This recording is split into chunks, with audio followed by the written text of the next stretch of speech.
Hi, I'm Rachel Lynn, and I am working on paying off my student loan debt and losing some weight along the way.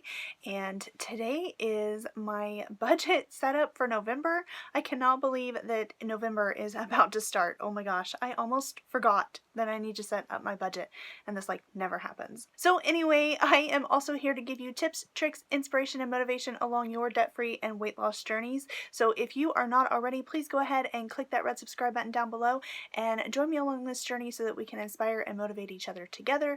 And if you have been around for a while, hi, welcome back, and stay tuned for the budget setup. So this week has been a bit crazy. I have actually had 2 separate interviews this week. I think they went very well. I think one went better than the other one, but I think they both went pretty well. So I am really excited that that makes 4 interviews that I have been on since the beginning of the school year. Maybe 4th time's the charm. So that means that this week has been kind of crazy. The end of the month has really just jumped out at me. I think I was more excited about not having to drive back and forth to Keeneland. So even though Keeneland really helped out with my income in October, I was just tired of driving, so I'm glad that that is over. Now I am going into November, and I really don't know what my income is going to look like for November. I'm still kind of basing it on not really having a job, but I guess I don't really base it on my income. It's just my bare bones budget is what I use, so that is what you will see me use in the budget. You will also not see my face in the budget. I haven't done that in a couple months, I don't think. I just cannot believe that this week is November starts this week. November is also my birthday month, just in case you're curious. My birthday is at the very end of November. Well, I'm not exactly looking forward to my birthday. After a certain age, I don't know if anybody really looks forward to it, but hey, it's a time to celebrate me and the fact that I was born and I am alive and I am making an impact on this world. At least I hope I am. Anyway, it's November and it's time to set up the budget. You will not see my face just for editing purposes. It is much easier for me to not show my face and edit. Maybe coming soon you'll actually get to see my face in my budget again. So without further ado, let's go ahead and get into the budget.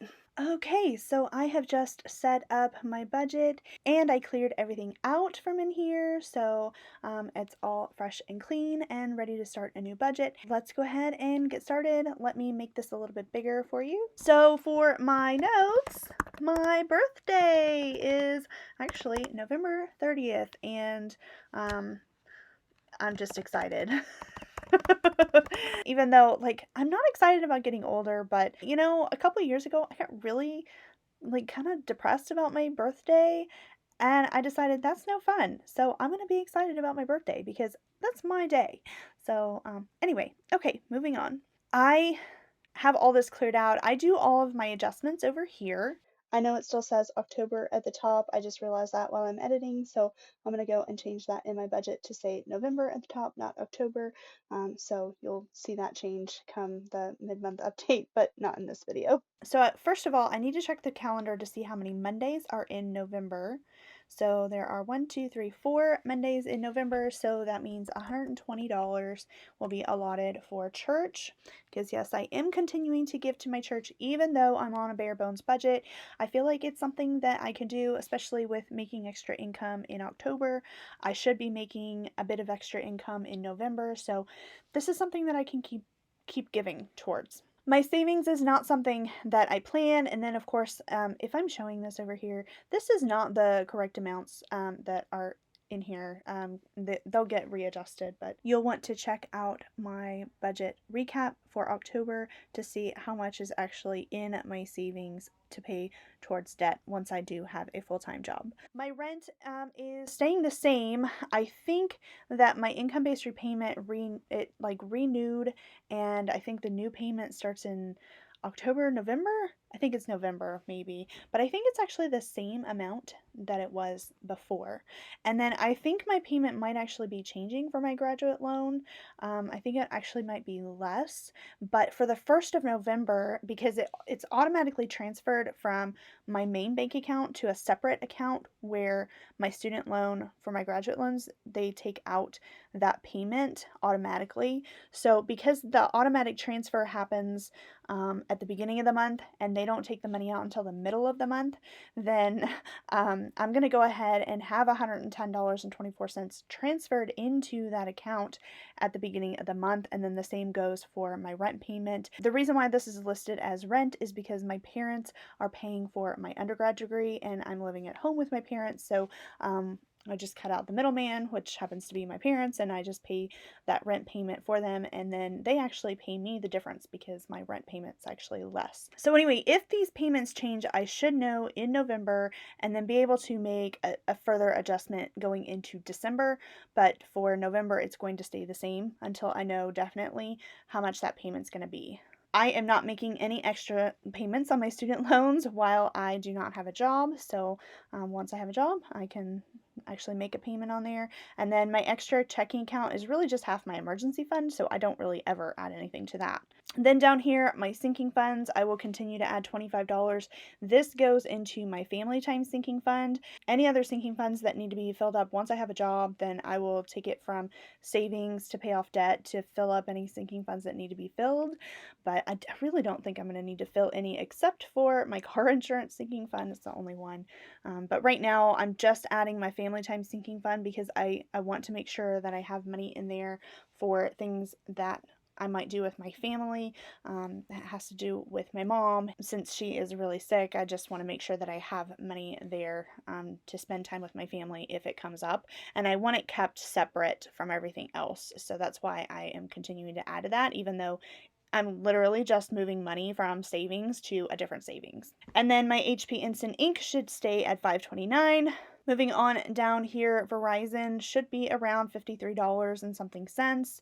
My gas, I had that upped way a lot for traveling to and from Keeneland, and so I can actually bring this back down. I will be traveling a little bit more working at Churchill Downs, but not a whole lot, and I don't have to drive as far, so I'm gonna bring this down to $100.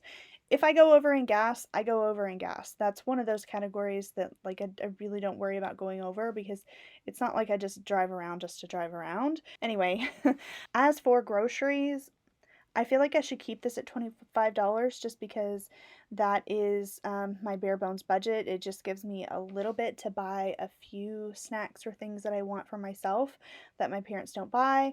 I'm very, very, very torn on this. I don't know if I should up that so that I can buy more food for myself to eat healthier here at home, or if I should keep it lower and maybe even lower than $25 to save money because my parents do buy they buy enough food to keep me alive. It's just, does it keep me healthy? That's kind of the question.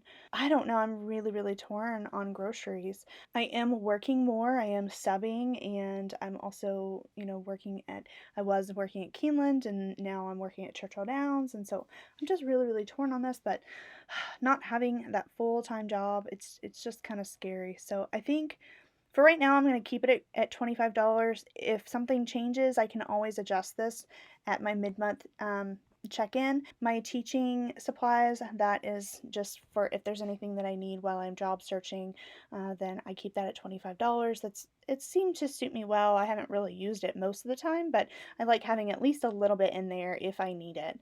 Then for my spending money, I almost feel like $40 is too much, but then I have to remind myself that this includes needed items like makeup, which I need to look presentable when I go on interviews, and when I am actually working and teaching, then I like to wear makeup and look nice. It includes that. It includes anything, hair supplies that I need. I don't really use a lot of hairspray, but just any kind of hair products that I might need. It also includes contact solution, and just so much goes into that spending budget that's not just fun stuff. So I do feel like I'm just going to keep it at $40. That is my bare bones budget, so I really thought about that ahead of time, so I think I need to be happy with that. I just need to remember that it's also for needed items, not just splurging on fun stuff. Then my restaurant budget is $25. I'm going to keep it at $25. And then my weight loss category, I really haven't been using it. I'm going to keep it at $50 just because I don't know. I'm so torn on everything because I feel like I should be spending money on myself to get healthier and be a better me. It's just hard for me to like want to spend money on anything, especially myself. But I'm going to keep it at $50 if something comes up. I know I mentioned in a live stream last week that maybe I was thinking about joining a gym, and so I don't know if $50 would be enough. Maybe I'll readjust come the mid-month check-in. So right now it looks like I am going to be spending about $852.36. That is if I spend all of my discretionary spending, which is like this little section right here from gas all the way down to weight loss. If you have been following me for any length of time, you know that I very often have quite a bit of leftover money from any or maybe even all of these categories sometimes.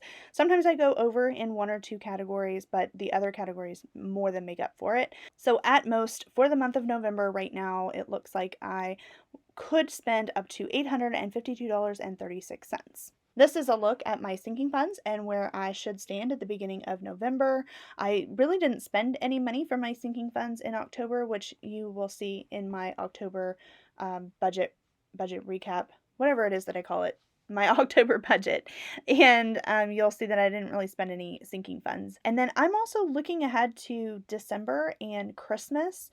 I have $200 allotted for gifts, which is not very much, but I also don't have very many people to buy for. I have my mom, my dad, my brother, his girlfriend, and my friend Jenny, and that's probably about it. There are more people that I could purchase gifts for, but I don't really plan on it because I don't see them very often anyway. So yeah, that's about 5 people. And I have some gift cards at Cracker Barrel that I can use to purchase some things at Cracker Barrel for gifts. And if I stick to, no more than $50 a person, then I should be able to get away with my gift budget being $200, which is only half of what I really wish that I had, but I think it's gonna be okay. It might not be the most ideal, but my family and friends, they know that I have not had a job for several months, so I don't really think that they're expecting much from me anyway. That is my budget for November, my setup, and I think I'm ready for November. I can't believe that it is November already. If you are planning November, remember, think ahead on your holidays.